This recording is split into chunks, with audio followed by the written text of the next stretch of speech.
Una mujer queda embarazada, cuando quedamos embarazadas se nos abre un universo gigante de dudas y también lo que se nos abre es la posibilidad de ingresar a nuevas formas de alimentarnos que eventualmente pueden perdurar y que pueden ser sumamente saludables. Ya no tenemos la responsabilidad de nuestro cuerpo, sino también tenemos la responsabilidad de la gestación de nuestro bebé. Así que para hablar de este tema que es sustantivo y sobre todo en nuestro país, recibimos esta mañana a Vicky, nuestra nutricionista, que nos va a contar de qué viene la cosa, la alimentación en el embarazo. ¿Cómo andás? ¿Tenemos que comer por dos?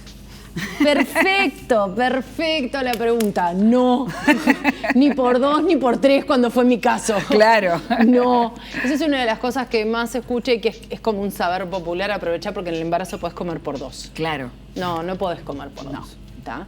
En realidad tampoco esa lógica de 1 kilo por mes es aplicable. No podemos olvidarnos que volvemos a las cosas que siempre hemos comentado, que en nuestro país tenemos un 64-65% de personas con sobrepeso y obesidad. Eso no deja a las mujeres en edad fértil fuera, están dentro de ese grupo.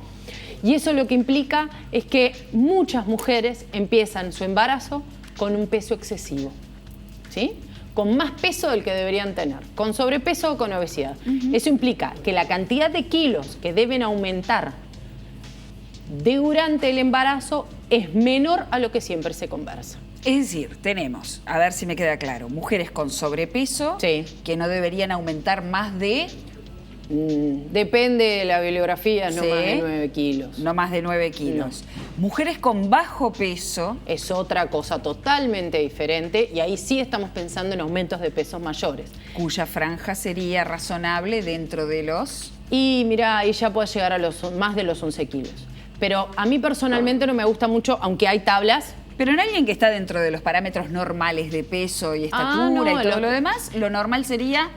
Hasta los 9 kilos, quizás un poquito más, en parámetros normales. Bien. Pero ¿por qué aclaro en parámetros normales? A ver. Porque lo otro que me parece bien importante es tener en cuenta que no todas las mujeres están en las mismas situaciones. Lógico. No todas son iguales, ni todos los embarazos son iguales. Porque inclusive cuando uno habla con mujeres que tienen varios hijos y que han tenido diferentes embarazos, te cuentan, en este aumenté tanto, en este no aumenté, en este me cuidé, en este... ¿No?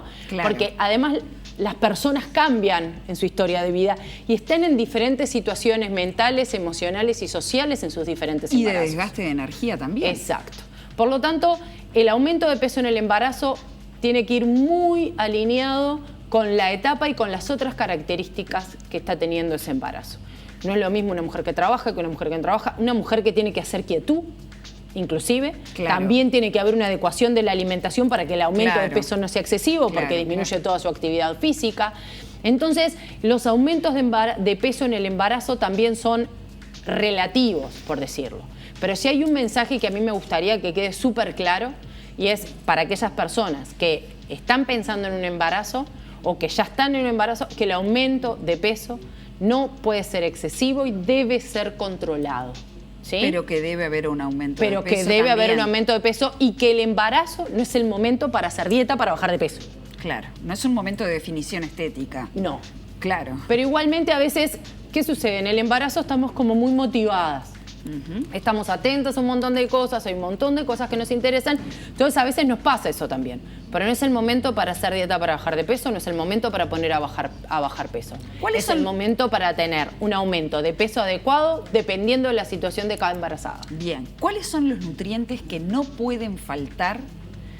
Y después vamos a dividir la cosa por trimestres, si me permites. Ahí va, te permito. A nivel general, ¿cuáles son los nutrientes que son imprescindibles para la conformación del sistema nervioso central del bebé, para evitar la espina bífida, para que nuestro bebito se vaya formando de la mejor manera posible y nuestro organismo resista la formación de otro ser? Que no es menor. Está interesante ese enfoque también. Lo primero que tenemos que tener en cuenta es que lo ideal...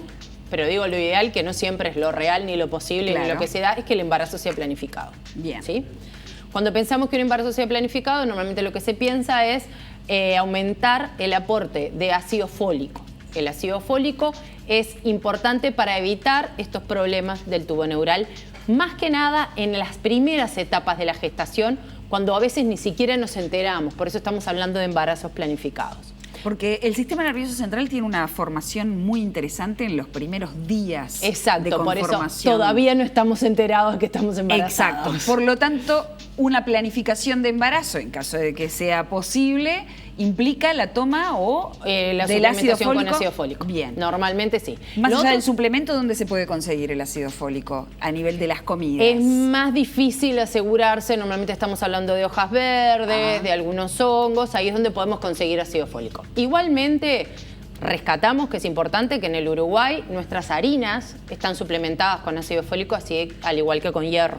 Claro. O sea, todo lo que es panes, panificados, y esto no es una excusa para comer bizcochos, claro, hago la aclaración. Sí, panes, panificados, galletería, ya tienen así, se fijan en los ingredientes, van a ver, según el decreto tal, harina fortificada con hierro y ácido fólico. Bien. Pero igualmente se suplementa. Esto es como la primera etapa, casi no nos enteramos todavía que estamos embarazadas. Después va evolucionando y los nutrientes centrales en el embarazo son el hierro, por eso siempre se monitorea a las mujeres y se suplementa con hierro. Flujo sanguíneo, tiene que ver con el flujo sanguíneo. Exacto, se controla. Bien. Lo siguiente es un aporte adecuado de calcio. Bien. Igual, normalmente, el aporte adecuado de calcio también aumenta la absorción. El cuerpo se adapta y mejora su absorción, o sea que obtiene más calcio de lo que normalmente obtiene. Pero en aquellas mujeres que no consumen lácteos hay que asegurarse las estrategias para que tenga el calcio suficiente. Bien. El zinc en este caso siempre lo encontramos en derivados cárnicos, ¿sí? Es importante y contribuye a todo el desarrollo y crecimiento. Y los omega 3. Los omega 3 pueden ser de origen animal, DEPA y DHA a partir de los pescados, o de origen vegetal, que los podemos encontrar más fácilmente en aceites como canola y soja, que los agregamos crudos a las comidas. Perfecto. ¿Sí? Esto es pensado desde el punto de vista de los nutrientes, pero la gente no se alimenta de nutrientes. La gente se alimenta de comida. Claro, está bien, es cierto. ¿Está?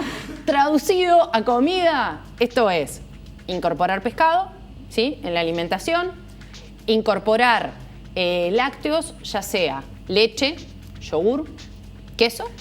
¿Qué pasa con los intolerantes a eso? Los intolerantes a la lactosa tenemos versiones sin lactosa. Hay quesos en este momento en el mercado sin lactosa, y para que no se pueda tolerar un queso, un queso por un problema de intolerancia a la lactosa, tiene que ser un queso bastante especial, porque la gran mayoría de los quesos, la cantidad de lactosa que tienen es baja, aunque están apareciendo en el mercado quesos exentos de lactosa. ¿Está? Muy bien. Más allá de que cada intolerante a la lactosa puede o no utilizar medicación al respecto. Bien. Después, el consumo de carnes, ¿sí? De carnes con una buena calidad de grasa. ¿Esto qué quiero decir? Podemos comer un asado, pero que no sea el centro. Claro. Podemos comer de repente un pancho, pero que no sea todos los días. Tratemos que sean carnes dentro de todo magras. ¿Por qué hago este énfasis? Porque la calidad de grasa que consumimos en el embarazo, y acá meto también todos los panificados que tienen ácidos grasos trans, que tienen margarinas, ¿sí? Que a veces no notamos, la galletería, ¿sí? Es exactamente lo que recibe nuestro bebé.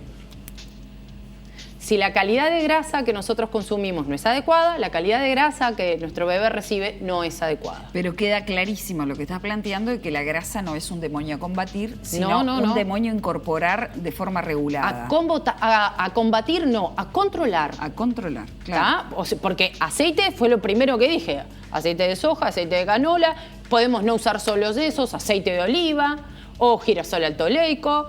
¿Sí? El aceite y las grasas tienen que estar. Perfecto. Pero con la calidad adecuada. Me parece bien importante tener en cuenta que inclusive la alimentación y el embarazo, y acá levanto lo que me decías de los trimestres, claro, no es la misma. En el primer trimestre normalmente, no a todas las mujeres, pero a muchas les sucede, las intolerancias, las náuseas matinales, los vómitos, el malestar.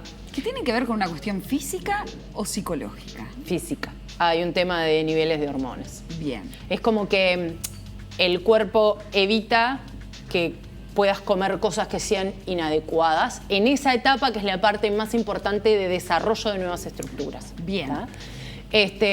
No todas las mujeres lo viven igual, no todas las mujeres lo padecen, pero aparecen las intolerancias más inhóspitas. Bien. Y los rechazos más raros. Para ir redondeando, vayamos por trimestre. Exacto. Entonces, en el primer trimestre, ¿cuántas calorías debiéramos consumir Normalmente en el primer trimestre no hay que hacer aumentos de consumo. Bien. Y es más, sucede que muchas embarazadas bajan de peso por estas intolerancias. Bien. ¿Sí? ¿Algún alimento clave para el primer No. trimestre? Mantener el equilibrio de lo que dije antes y en todos los casos aumentar el consumo de vegetales, porque muchas veces el embarazo se transita con constipación. Bien, perfecto. ¿Sí? Segundo trimestre. Segundo trimestre. Segundo trimestre y tercer trimestre, para no hacer mucha división. Ahí sí hay como una necesidad aumentada de calorías, pero yo no recomendaría específicamente aumentar tanto. Porque ya de por sí muchas veces las embarazadas ya disminuyen su ritmo, de repente no se mueven como se movían antes, de repente hay algún agregado extra y ya no necesitas más, porque tu cuerpo también como embarazada se hace mucho más eficiente en el uso metabólico. Claro. ¿Tá? Entonces, muchas veces decís, agregue tal cosa, agregue tal otra, y en realidad ya con otro montón de cambios que no se percibieron, ya estás aumentándolo. ¿Tá? No todas las embarazadas son iguales, pero esto hay que monitorearlo. Porque sí, trabajando veo de repente en un mes aumento de 4 kilos. Claro. ¿Tá? Y te dice, pero yo vengo comiendo lo mismo que antes. Sí, bueno, pero tu cuerpo no funciona igual, tenemos que controlar lo que estás comiendo. Estás gastando menos energía también, estás más lenta. Entonces están pasando otras cosas que hay que monitorear. Hablamos de la alimentación y nos tenemos que ir a la tanda como que ya. Te diría, pero no pueden faltarnos los líquidos. Siempre hay que hidratarse y preferir agua. En el embarazo el agua es importantísima, ¿sí? Bien. Para todo el funcionamiento. Entonces, resumen, no se come por dos, debemos controlar el aumento de peso. Nutrientes, calcio, hierro, zinc y omega 3. Ácido y fólico. aumento, ácido fólico en la previa, y aumento del consumo de vegetales y frutas, porque esos sabores y esos nutrientes llegan a nuestro bebé. Y ese bebé más adelante le va a ser más fácil incorporar alimentos. Y si ese bebé no encuentra esos nutrientes extra, los quita de tu cuerpo, ¿no? También. Exacto. Y debilita el tuyo. Bueno, a cuidarse y a cuidar al bebito en gestación si estás embarazada.